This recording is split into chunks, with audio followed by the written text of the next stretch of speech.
नमस्कार दोस्तों, मैं हूं नवीन पाटीदार और आप देख रहे हैं वॉइस ऑफ एमपी। नई अफीम नीति जारी हो चुकी है, लेकिन इस अफीम नीति को लेकर मालवा और मेवाड़ में जिनको सीपीएस में पट्टे मिले हैं वे भी विरोध जता रहे हैं। दूसरी तरफ लगातार जो मांगे किसानों की थी, उन मांगों पर अफीम नीति में कोई फैसला नहीं लिया गया। ऐसे में जो है किसानों में आक्रोश है। दूसरी तरफ बात की जाए तो भारतीय जनता पार्टी इसको अभी तक की सर्वश्रेष्ठ अफीम नीति बता रही है कि इस बार बम्पर तादाद में अफीम पट्टे जो है किसानों को मिले हैं। वहीं अगर बात की जाए तो किसान नेता हमारे साथ मौजूद है, भारतीय जनता पार्टी से जुड़े हैं सोहनलाल जी आंजना, उनसे बात करेंगे क्योंकि वे भी वित्त मंत्रालय में वित्त मंत्री और तमाम नारकोटिक्स के जो अधिकारी हैं, जो विभाग से जुड़े अधिकारी, उनसे बात की थी और नीति में बदलाव को लेकर उन्होंने भी जो है चर्चा की थी।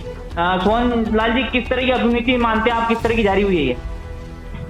देखिए, हमारी जो वित्त मंत्रालय में बातचीत हुई थी तो उन्होंने कहा था कि हम किसानों को 60% रकबा बढ़ाएंगे। तो उन्होंने रकबा तो बढ़ाया है, लेकिन जिस प्रकार से किसानों को रोजगार प्राप्त हो सकता है, अधिक आय हो सके, तो वो लुवाई चिराई की पद्धति से ही होती है। उसमें किसान को पोस्ता दाना अच्छा मिलता है, ज्यादा वजनदार रहता है। सीपीएस पद्धति में किसान को रोजगार कम मिल पाएगा क्योंकि पोस्ता दाना उसमें कम बैठेगा, अच्छी क्वालिटी का नहीं बैठ पाएगा। हमारी मांग पहले भी थी कि लुवाई चिराई के पट्टे ही जारी किए जाएं, लेकिन उन्होंने इसमें जारी किए हैं। एक बात जरूर इसमें ठीक रही है कि जो समान आरी का रकबा उन्होंने दिया है, उससे भ्रष्टाचार पर बड़े पैमाने पर अंकुश लगेगा। ये चीज इसमें ठीक रही है। पुराने लाइसेंस जो बहाल कर रहे हैं सीपीएस में कर रहे हैं, हमारी इसमें मांग थी कि लुवाई चिराई में ही इनको जारी किए जाए, लेकिन ये वो नहीं कर पाए हैं। इसके लिए हम वापस उनसे बातचीत भी करेंगे और जो रकबा बढ़ाया है उसके लिए तो कहीं ना कहीं किसान को जो 2 पैसे की आमदनी होगी तो उसका हम नीति का स्वागत भी करते हैं। अन्ना जी, बात की जाए तो अफीम का मूल्य तय नहीं किया गया, बढ़ाया नहीं गया। दूसरी अगर बात की जाए तो जिस तरीके से आपकी एक ये मांग भी थी कि जो अफीम जब मार्केट लेके जाता है, अफीम लेके जाता है, तो वहीं उसका जो है रिजल्ट दे दिया जाए। वहीं दूसरी तरफ बात की जाए तो एनडीपीएस से जो है दौड़ा चूरा को निकाला जाए, ये बड़ी मांगे भी थी। तो इससे लेकर जो है अफीम नीति में कोई दिखता नहीं था। आपको लगता है इस बार जो अफीम नीति जो है किसानों के पक्ष में नहीं रही?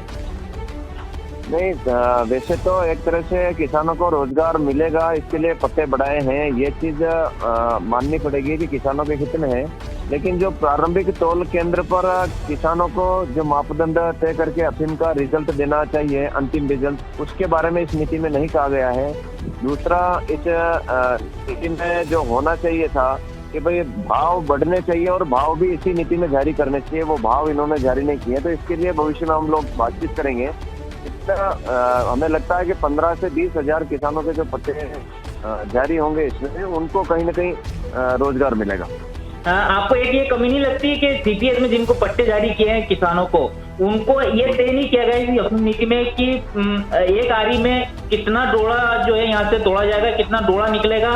क्या इसे लेकर भी अभी अपनी नीति में सबको स्पष्टीकरण होना चाहिए? आप मानते कहेंगे इसमें भ्रष्टाचार होगा?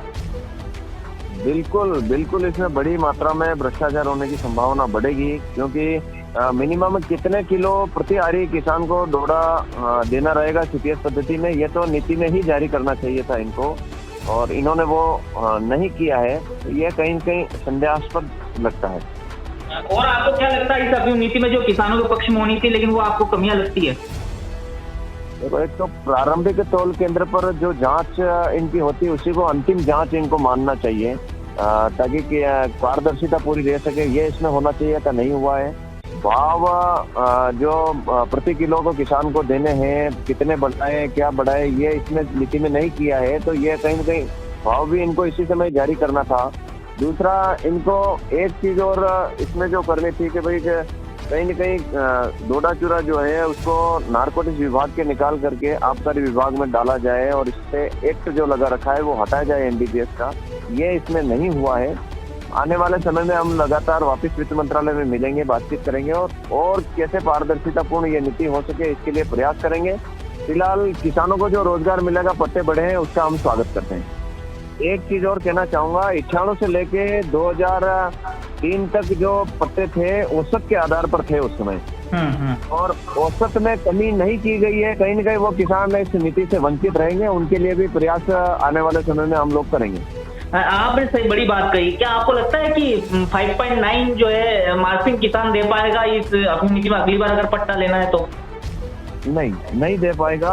और ये जो कहा है इन्होंने कि 5.9 मार्जिन हम लेंगे, ये हर बार ऐसा कहते हैं। तो हमारा ये कहना है कि मिनिमम इतनी मार्जिन है, जैसे 4.2 पर इन्होंने जारी किए हैं, तो पूरी पारदर्शिता के साथ पहले ही इनको कहना चाहिए मिनिमम 4.2 ही हम मार्जिन देंगे, इससे नीचे मान्य नहीं करेंगे। लेकिन इन्होंने 5.9 जो लिखा है वो तर्कसंगत नहीं है। तो ये सोनलाल जी आनंद जिनसे हमने बात की और उन्होंने अफीम नीति को लेकर अपनी बात रखी, साथ ही अगर बात की जाए तो उन्होंने भी माना है कुछ अफीम नीति में कुछ कमियां हैं, उसे लेकर वे लगातार वित्त मंत्रालय में वित्त विभाग के जो अधिकारी उनसे बात करेंगे, साथ ही वित्त मंत्री से बात करेंगे, उनके सामने भी अपनी बात रखेंगे। ये तब तक अपडेट, इस तरह के अपडेट के लिए बने हमारे साथ। जय हिंद, जय भारत।